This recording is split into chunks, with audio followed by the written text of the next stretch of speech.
and welcome to Conversations with Dr. Greer. This is Dr. Stephen Greer, and I'm the director of the Center for the Study of Extraterrestrial Intelligence, which is CSETI.org, and the Disclosure Project, which is disclosureproject.org. And I'd like to thank the folks at the World Fusion Network for hosting us every 2 weeks to give you an update on our projects and to discuss what is happening with our research and with our contact experiences with extraterrestrial intelligence and the effort to disclose the truth about ETs and UFOs to the world and to bring out the new sciences and technologies that can give humanity an entirely new civilization of abundance and social justice and peace for thousands of years. And today we're going to have a really great show because we're having again Emery Smith on the show with us, who is the founder and head of a biotech company who has been doing a lot of wonderful technical work in photography and also is just an amazing person in terms of consciousness and remote viewing and contact with the ETs. And we're going to go through the experiences we had recently in the last couple of weeks up on Mount Shasta, which is a big volcanic mountain in Northern California, not too far from the Oregon border. And Mount Shasta, as many of you may know, is by many people considered one of the 7 chakras of Gaia, of Earth. It's a very interesting place. It has a long history of ET contact experiences that go back to Native American times and before. And there have been many years of contact that CSETI has had there at Mount Shasta. Our first trip there was in 1999. So this was, I believe, our 13th year or so there. And the first year we went, we were in a place there on the side of the volcano, and I did for the very first time one of the meditations that are part of the training program for contact that we have at disclosureproject.org, where I basically did a healing for Earth and for the entry of this age of enlightenment and transition into a time of interplanetary peace and contact and universal peace. And it was really focused on healing the Earth and transforming humanity. And at that instant, there was this massive triangular craft that moved over us and actually turned and signaled to us. And this was an object that is actually on a DVD that we have out with the new book, Contact Countdown the Transformation. There's a DVD that comes with it. And that book is at disclosureproject.org also. And in this DVD, of course, at that time we didn't have night scopes with our digital cameras. They were just regular old high-8 ones.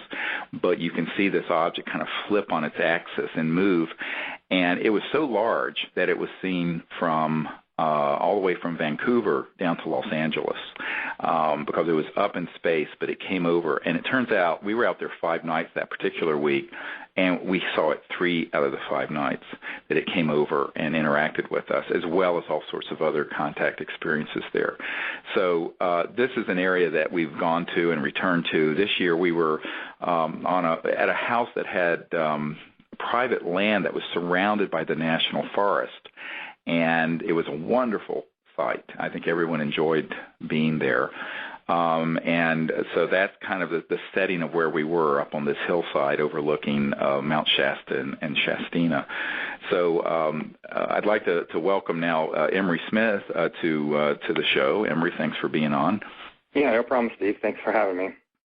Yeah, and you want to share some of the sort of sightings and photographs that you got this year. I think it'd be great for folks to hear about that because there were some amazing ones that occurred.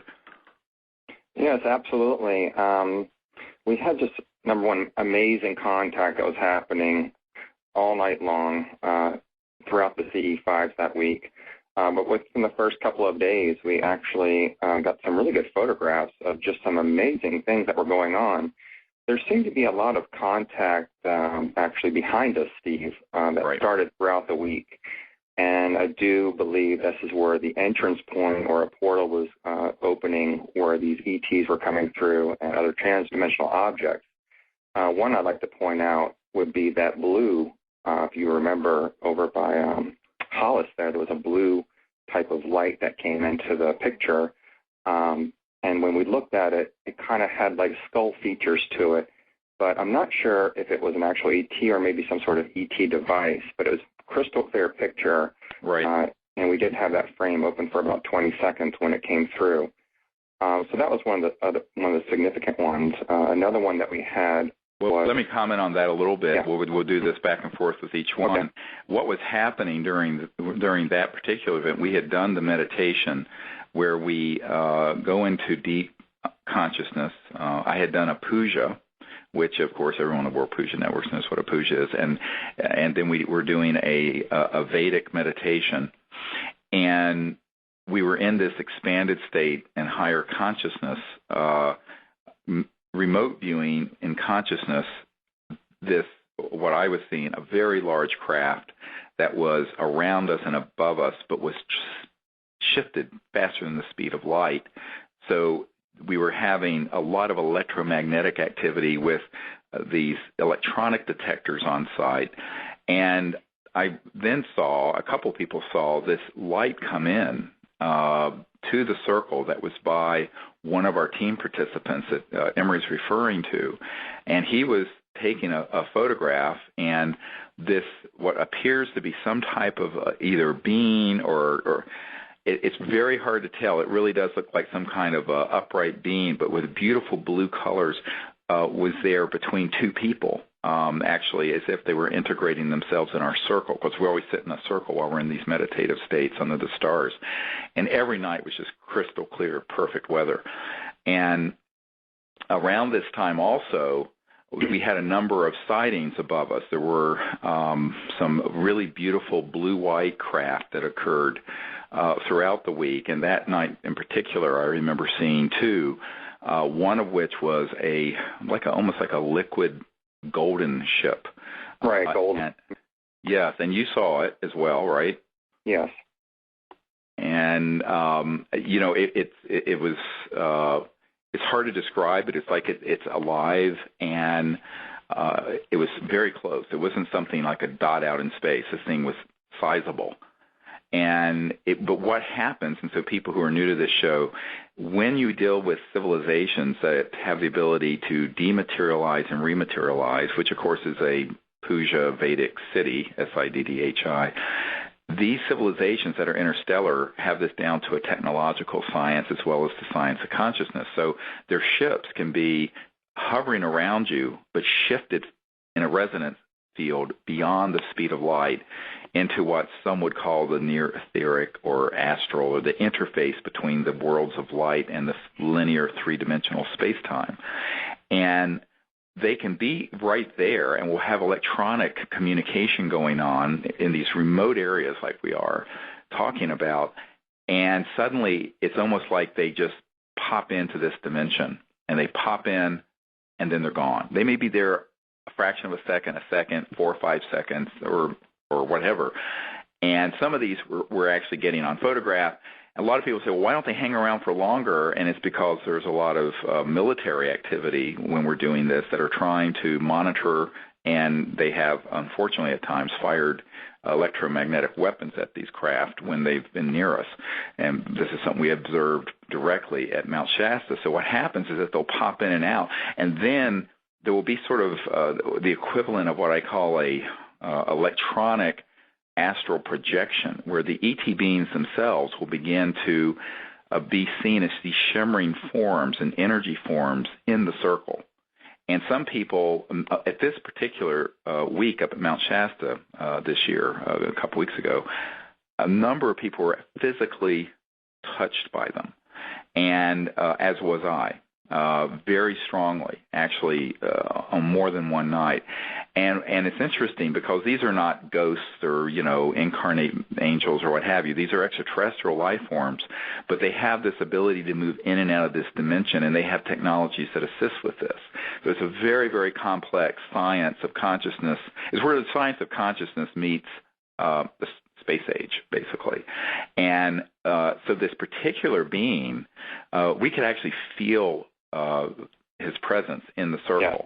Right. And the consciousness of this being, and the craft that I'm convinced this being came from, we had actually seen quickly materialize and dematerialize above us. And there are a number of people who were on the side of the circle looking up in that area who saw it.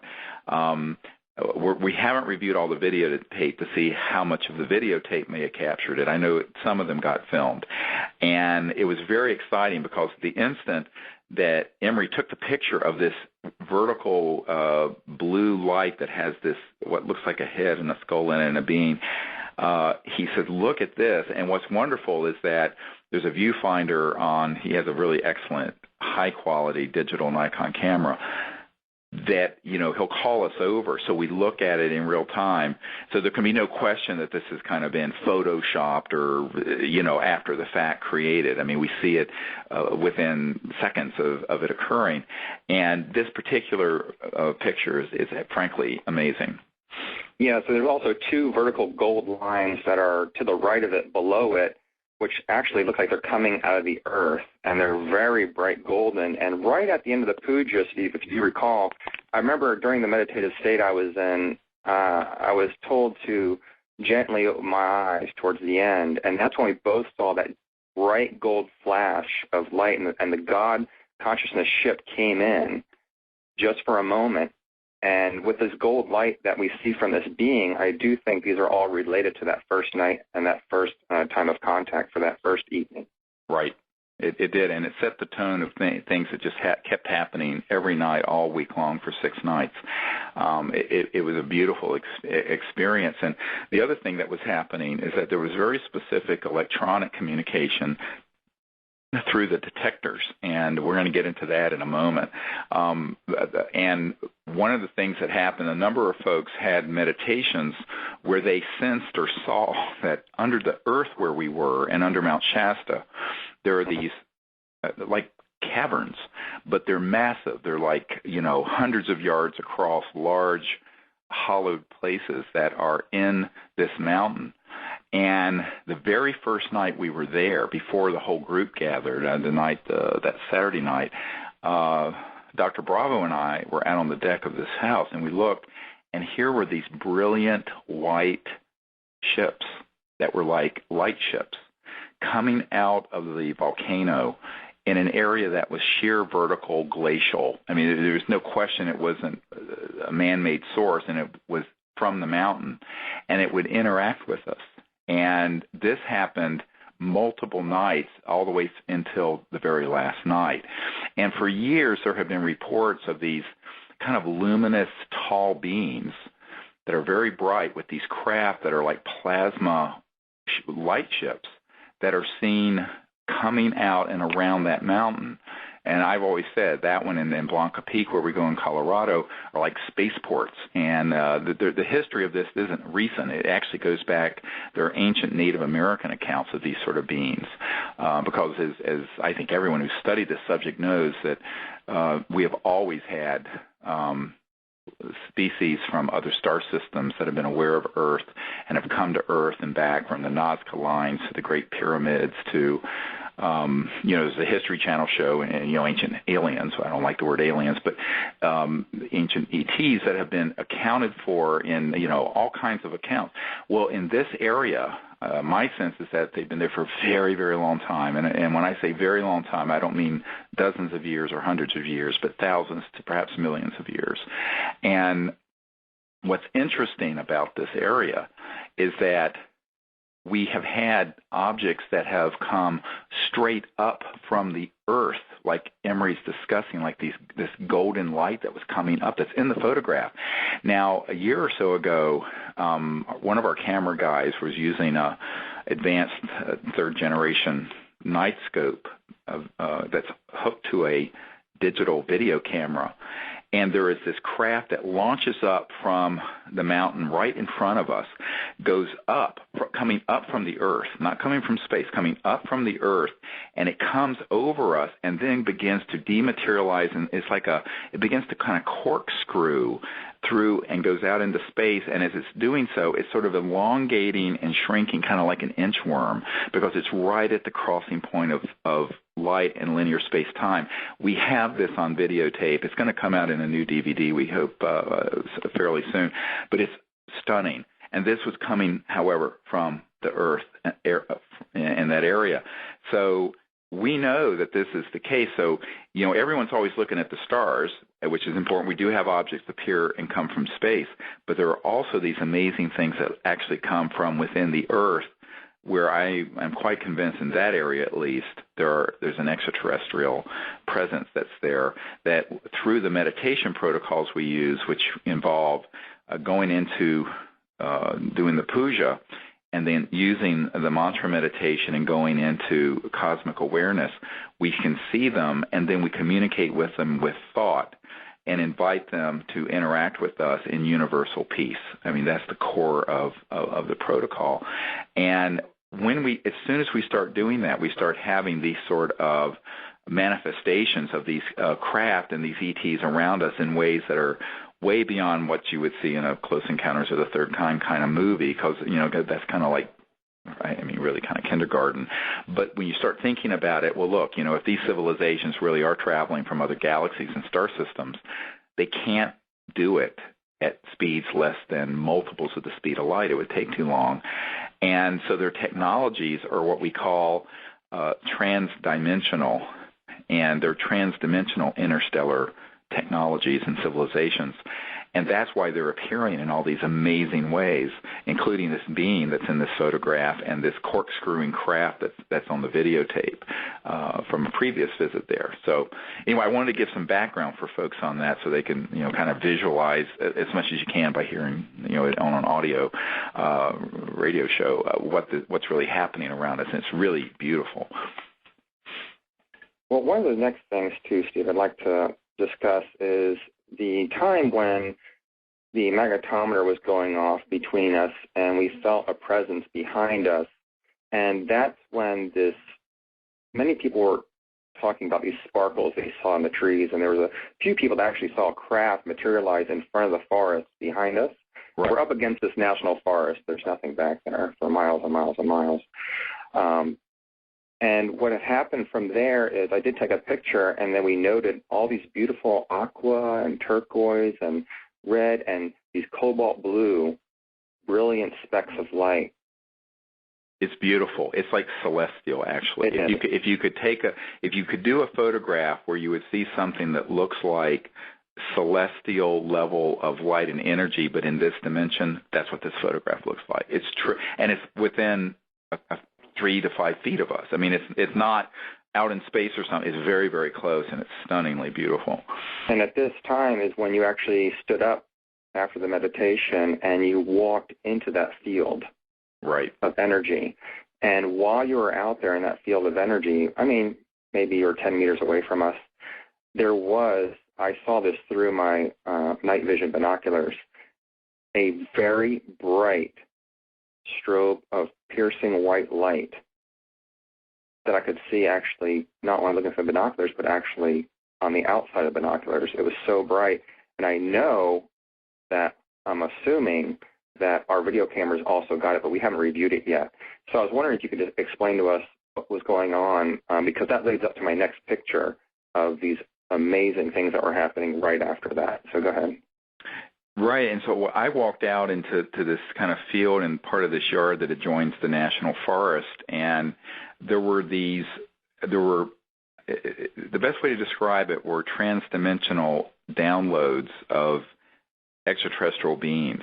We, in meditation, actually heard them walking behind us, and multiple people on our part of the circle, our side of the circle, were touched on the head, on the shoulder, what have you, by these beings. I know one person was kind of like, wow, these are actually here.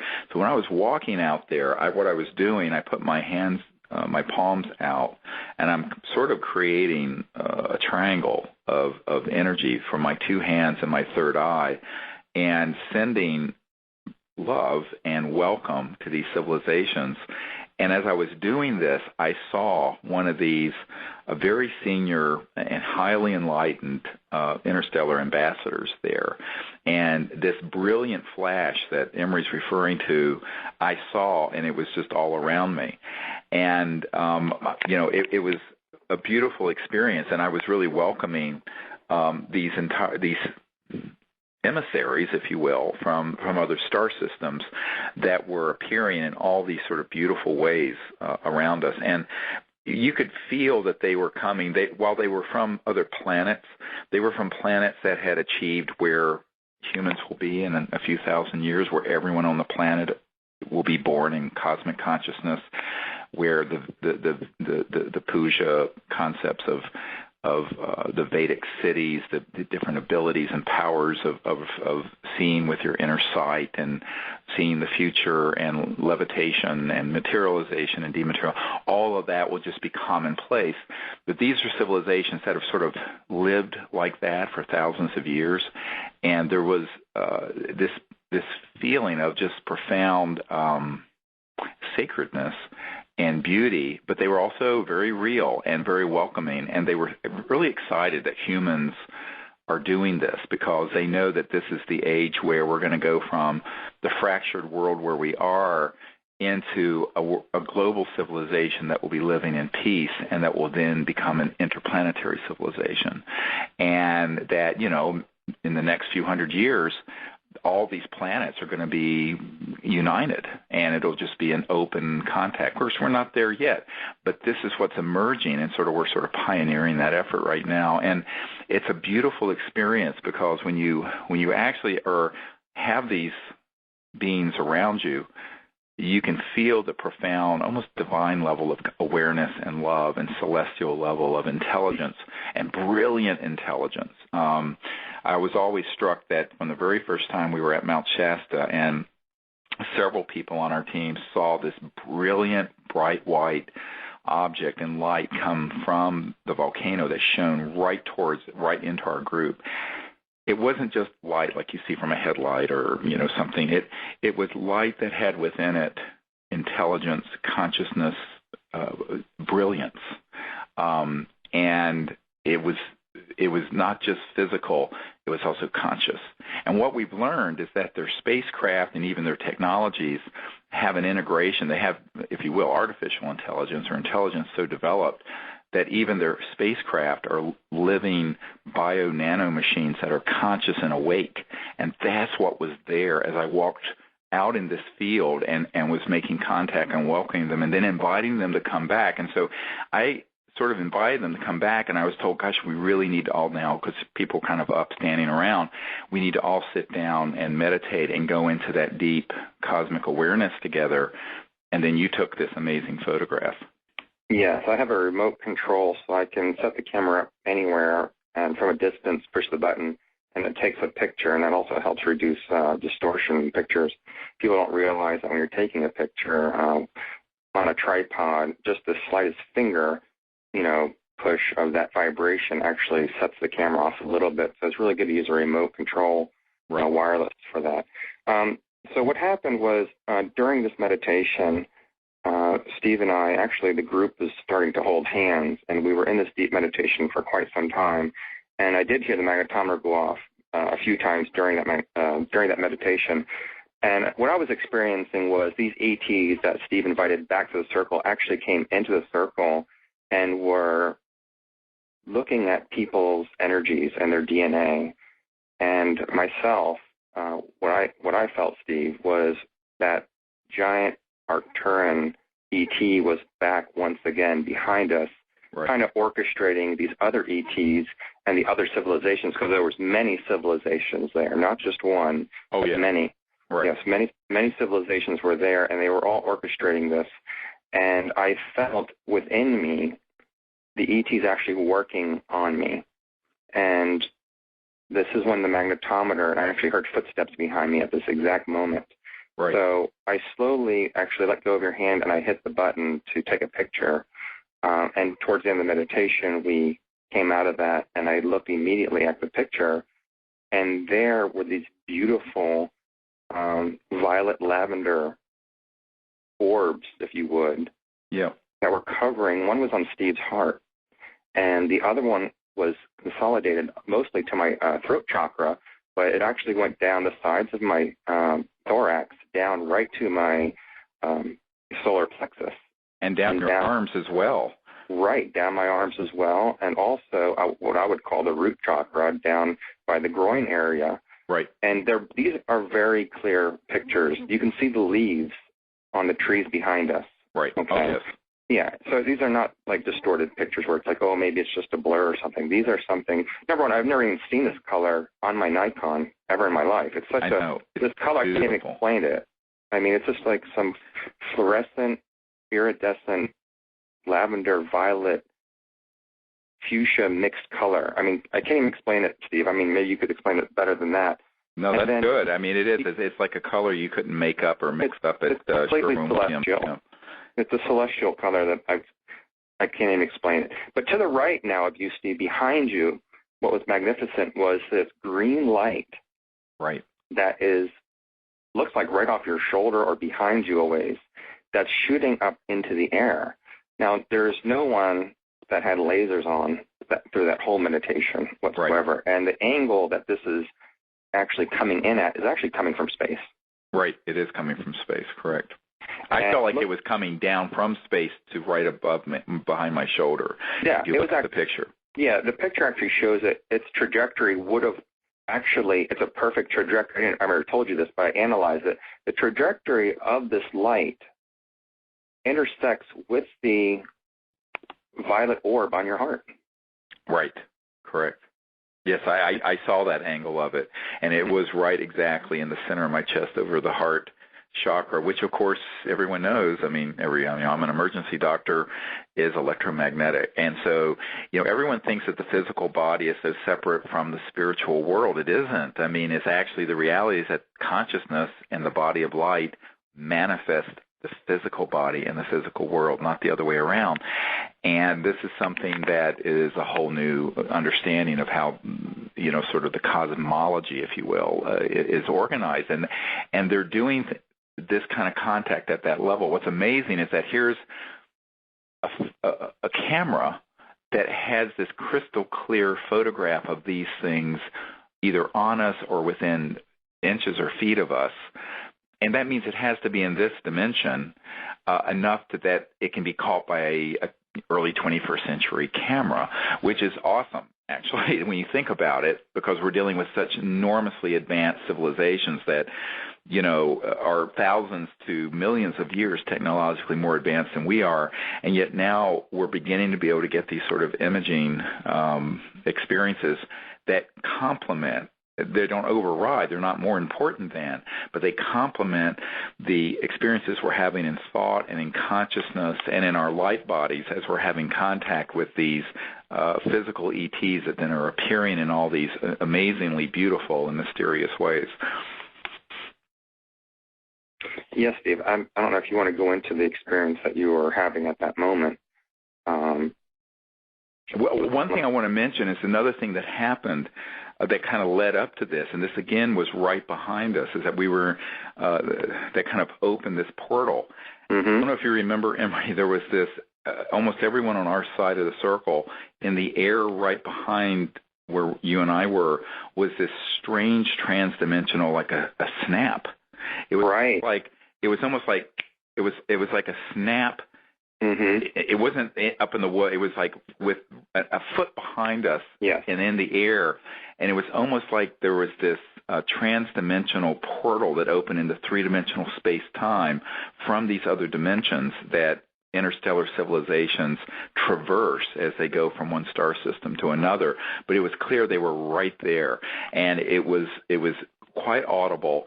I'm pretty sure we have some really good digital audio equipment that I, in all likelihood, did pick this up.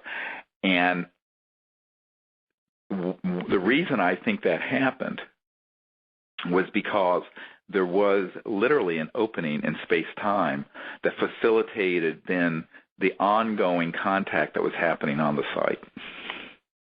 Yeah, it was right after that snap that we had some of the most amazing contact come into place for that evening. And that's when we went into meditation as well. But I heard that snap crystal clear, loud, and I think most of the people on our side of the circle heard it.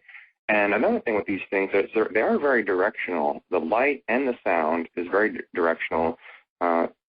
We could be in meditation, wake up out of meditation, and see a burst of light somewhere, and maybe only one person or two people will see that because the light is just for them. it's very directional, and it comes out. Same thing with these sounds. I've heard, there's many times where I haven't heard a thing, but someone right next to me had heard it, clear as a bell. Right. So, right. So that, just also what Steve was talking about, the lighting too, when these things are in this dimension, for us to catch anything on there means they have crossed into this dimension and they're emitting some sort of photon, some sort of photonic light that the camera sensors are picking up, or else we would not get anything at all. One of the things that I acquired was a new infrared lens cover, which this lens cover basically filters out everything except for infrared light. And it's something you use during the daytime. And some of the pictures that I took of the site where we're actually going to do the CE5 during the day had these bright lights 3 feet off the ground. Right. And I remember that. one of them was actually right over your bedroom. And we're talking at noontime during the day at high sun. So there's things that the human eye just cannot see, and with special lens and filters, we are starting to be able to pick up these different wavelengths that are out there. Yeah, and I tell people finally there's some technologies that are beginning to get a glimmer of this, but where you really see things is when you're able to go into that beautiful state of calm, clear awareness, and then have your inner sight open, where you're seeing with that inner vision and celestial vision, and then you see the whole thing. You see the craft that are there. You see the ET beings that are there. And whatever we're able to pick up electromagnetically or with cameras or these detectors, it really is just a faint intimation, I should say. Oh, yeah. Of what's really happening, but also your physical body, your mind-body complex. I will literally, while this was happening, I was having an electrification effect all the way up my chakras and over the hemispheres of my head, and having this really beautiful experience inside where I was seeing these beings and seeing the kind of work they were doing with humanity to open up and unlock within us. And it wasn't for me. It was kind of like all of us are plugged into each other through the sort of the human unconscious and the collective consciousness. The potential to open up to these higher dimensions of spiritual perception, transdimensional concepts, and higher states of awareness. And that this is actually something that's potentiated by unlocking aspects of our light bodies and how they interface with the physical body. In other words, there's a light body, physical body interface, and that is happening at that level of energy and even at the level of, if you will, the sort of blueprint within the light body that then faces with the genetic effect. And we had this, there's a device that Emery mentioned a moment ago called a magnetometer, and that's just a big long word that says it's a meter that picks up the magnetic field change or flux that's in an area. So, for example, when you turn it on, it has a little kind of like rheostat button where you set it to where it's basically at the baseline of whatever the magnetic field is wherever you are, whether you're out in the country or in a house or what have you. And then if you move towards, say, a refrigerator or television, it'll go off increasingly as you get close to it. And it picks up that magnetic field shifting because of electromagnetism, which is electricity and all kinds of other things. But what we have found is these devices, although they're kind of crude 20th century era stuff, actually are amazing because the extraterrestrial people we're in touch with have begun to use them to communicate and to at least, in a sense, confirm contact that's happening on a level that's beyond the speed of light and beyond linear space-time and the physical three dimensions.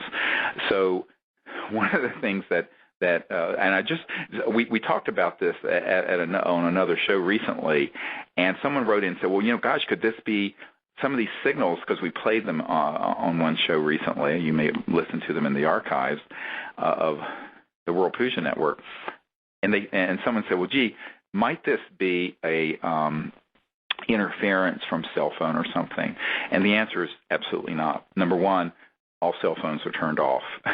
Number two, what I do with this magnetometer and also with the other electronic devices we have, is I go around the circle before and after these contact events happened, including after, just to be sure. And I go around literally above each person's head all the way down to the ground and around the whole circle, inside the circle and outside the circle, to see that it's still at baseline. And it is. It's completely silent and at baseline. Even to get it to signal at all with the equipment that's there, I literally have to almost touch the video camera or touch an audio recording system for it to begin to even signal at all.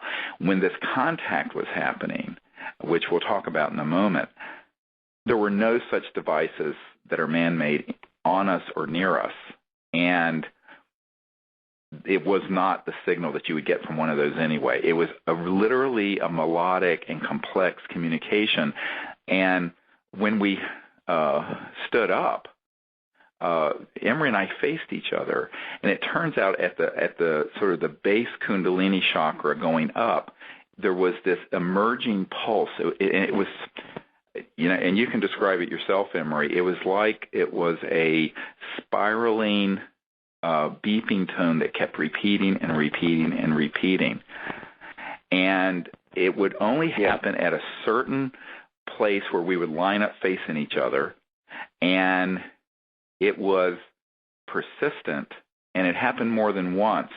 And this was happening while what I was seeing anyway, and you can describe what you were seeing. I was seeing this very large extraterrestrial being that I think is from the Arcturus sector of space or somewhere in that area, and that we had seen this brilliant kind of golden, beautiful craft on more than one night right above the group. And this actually started several months ago, but it's been getting stronger and stronger. And it seems like they're doing something at the level of consciousness and our bodies of light, and how that's interfacing with the physical body and the manifestation of physical three-dimensional reality. And then sort of through the group, everyone listening and being part of this, sort of in that what Rupert Sheldrake calls the morphogenic field, is going out from that place around the world and throughout humanity, doing some kind of amazing potentiation and unlocking of potential within humanity. It's very profound. It's actually physiological. It's profoundly spiritual, but it's also electromagnetic. And what was interesting is that if I tried to do it, somehow this particular ET being lined up with me and Emery, and if I took the magnetometer to any other person, male or female, didn't matter, it wouldn't do anything. If Emery took it to anyone at the exact same place on the body, there was nothing. It was only when he and I lined up, and when we touched each other's on the shoulder with our hands, it then went off the scale. And, of course, we had a PhD physicist there and an engineer, an electromagnetics engineer who had done his work at University of California, who was there, who went, God, you cannot believe this. And it was utterly amazing.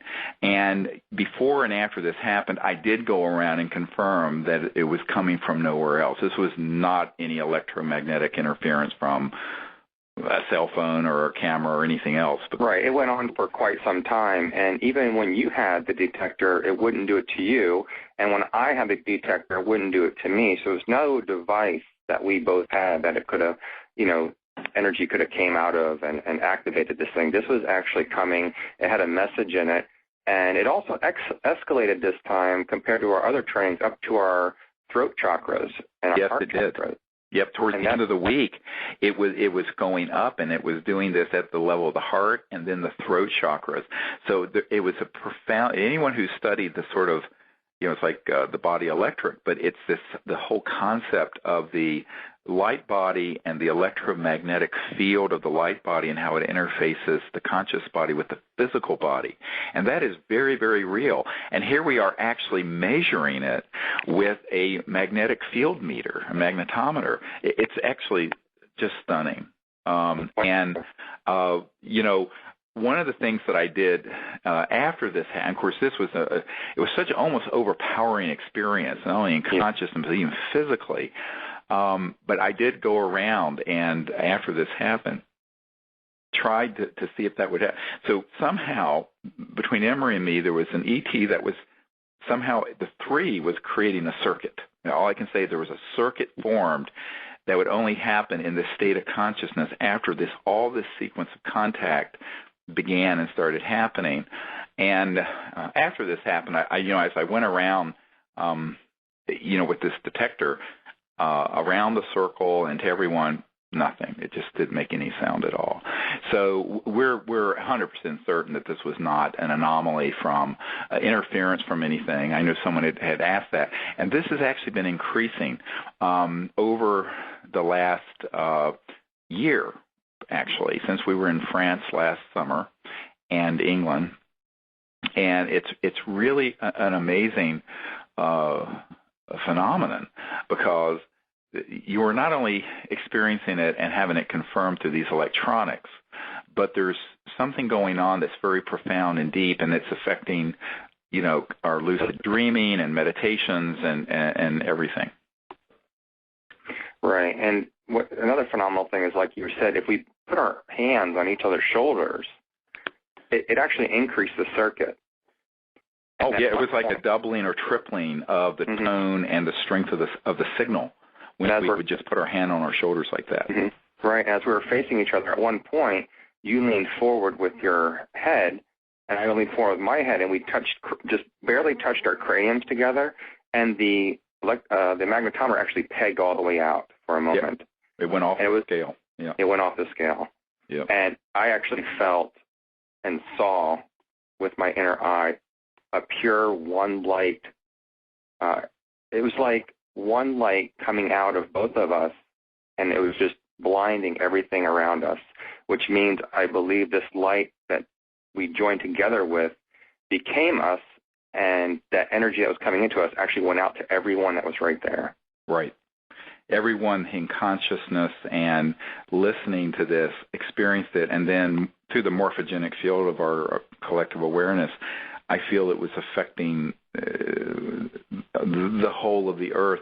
I think that basically we were just kind of openings that we were willing to do this. It's not that we're anything special. It's that we're willing to be open to that energy coming through us, and it did.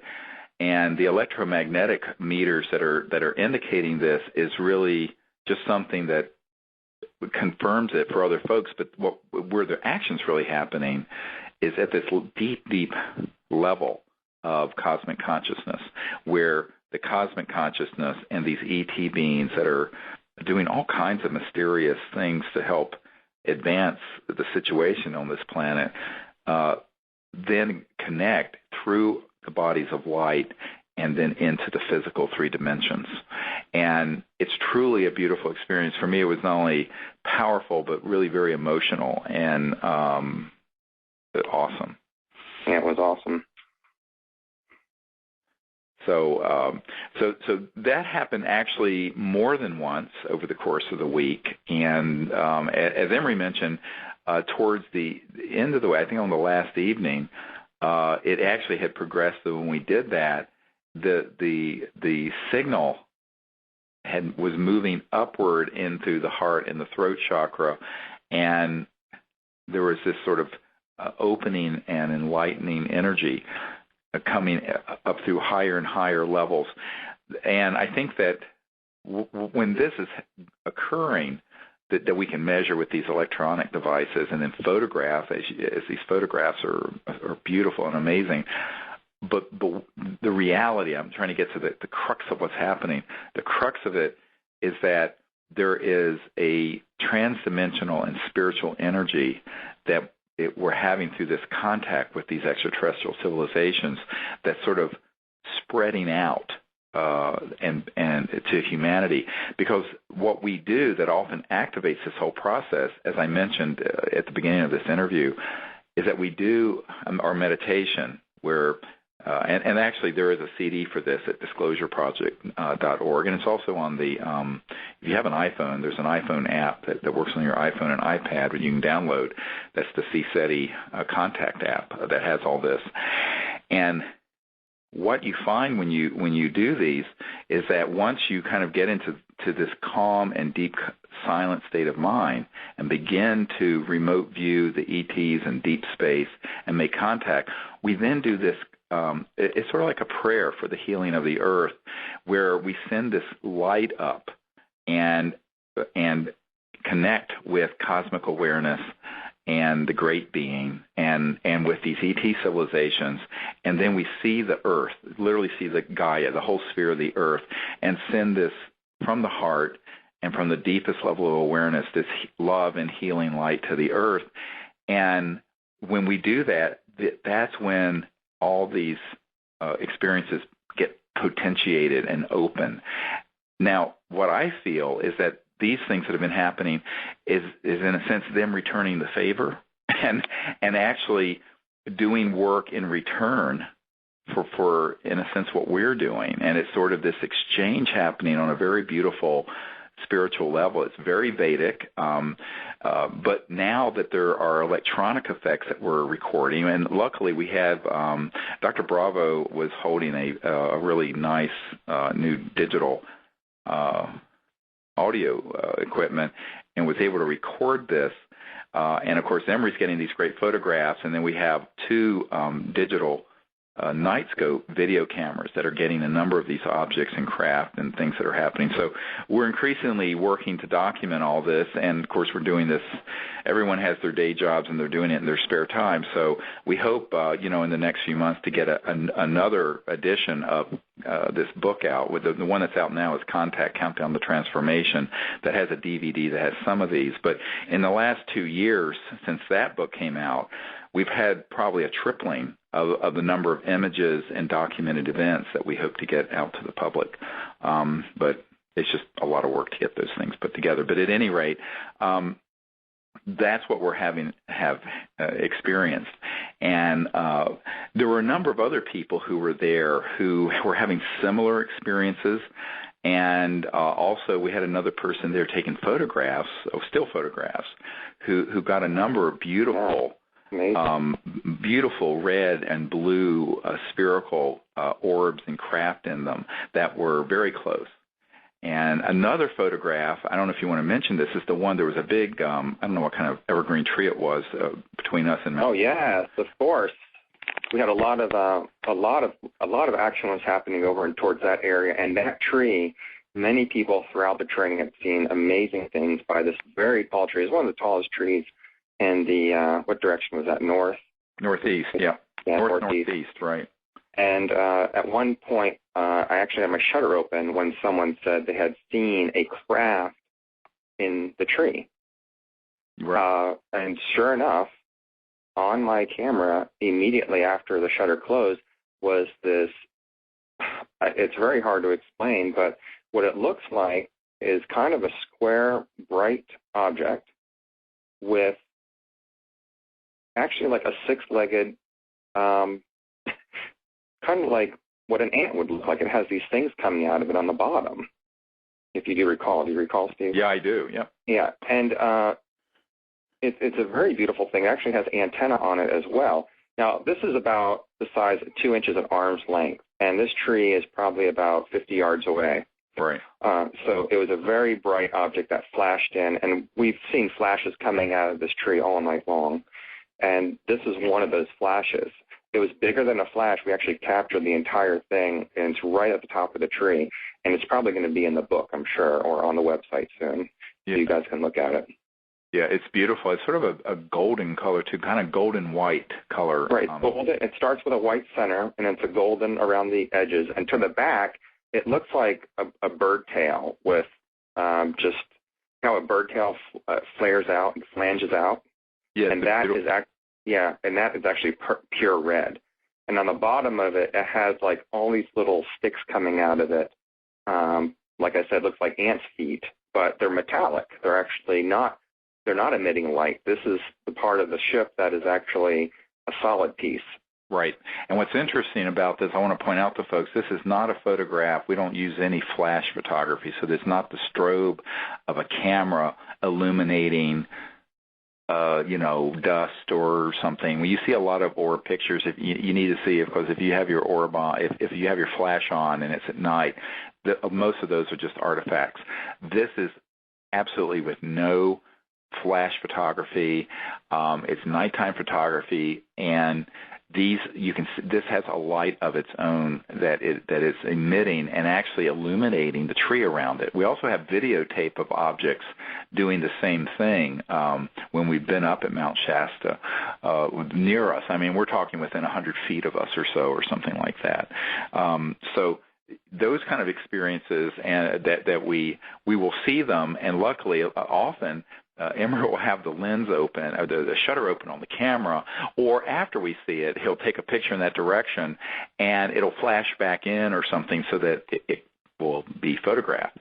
And this is very similar to a photograph taken a little over a year and a half ago, and almost 2 years ago now, in Joshua Tree, where we had sort of like a spherical orb the size of a baseball or a grapefruit that appeared near us at a break, and as I came up, I saw it was sort of it wasn't just an orb that was nothing. It was an orb that was sort of a teleportation system for a whole group of ETs, and I invited them back to our circle. When we came back, everyone was at a break talking and having, some water and granola bars or whatever, and I said, we need to get back together, and suddenly we heard what sounded like 3 or 4 people right outside the circle in the desert talking. And it wasn't just one person heard this, several people. But I have these really advanced military-grade night scopes. In fact, you have to fill out the Homeland Security stuff to get them. And I looked over there where the voices were talking, and there was nothing there. It was just empty desert. And I went, oh, boy, they're here. So Raven, a member of our team, went over and with her camera took a picture, and there's this orb in the picture, creating a cone of light, and in the cone of light is this ET being floating above our chairs on just outside the circle, maybe 4 or 5 feet outside our circle or less. And that picture is at CSETI.org if you want to see it. So all these things that have happened in the last year or two are mind-blowing. And, it's interesting because you hear about the SETI project, the Search for Extraterrestrial Intelligence, spending, hundreds of millions of dollars on radio telescopes and stuff. And we're out there with off-the-shelf cameras and, tri-field meter magnetic devices and kind of radar detectors like you can get for, picking up police cars and stuff like that. And we're getting all of this contact. And, it's sort of being passed over by the majority of people, but the reality of it, it's a pioneering level of contact that's getting increasingly documented. And it is, I have to say, a science in its infancy, because one of the things I point out to people, you're trying to document with early 21st century technologies, or at least the technologies they admit that we have. They're in classified projects, they're more advanced things. But what we can, acquire legally. And we're trying to use that kind of technology, which is really all based in late 1800s electromagnetic theory, speed of light cameras. Even if they're digital, it's still that kind of stuff. But we're trying to document the presence and contact of interstellar civilizations that are around us doing things, but whose technologies are thousands to millions of years more advanced, who travel faster than the speed of light and go dematerialize and go into the conscious astral energy field as easily as you and I pick up a cell phone and talk. But I remind people that if you were to go back 200 years and go over here down the road from where I am and visit Thomas Jefferson and show them an iPhone, he would think you absolutely were some kind of a warlock, or it would be unimaginable science and technology, and that's 200 years. We're talking about civilizations that are thousands to millions of years. So there is an element where you kind of have to put all that in perspective. But the beauty of it is this: what God has given us in terms of our consciousness, our mind, our heart, and the physical body, which is an amazing thing. It's more amazing than people realize, is the best instrument and tool there is. Even if we can't document all, that is still the best instrument it is. It's more important than an electronic meter. It's more important than a photograph. And even if our science and technology isn't there yet, it will be someday. It doesn't stop us from using it, nor did it stop the ancient people and native people of America or Africa or India or the Himalayas who had contact with those people in the Vimanas they talk about in the Vedas. And so I want to remind people that the central thing here is understanding consciousness, understanding the Vedas, understanding cosmic awareness, experiencing it, and then practicing these techniques, because everyone can do this. I mean, every awake human being can become awake and in a higher state of consciousness, develop these abilities and have this kind of contact. It is not anything esoteric in a sense. The only reason it's esoteric is because our society has been closed off and miseducated on these things.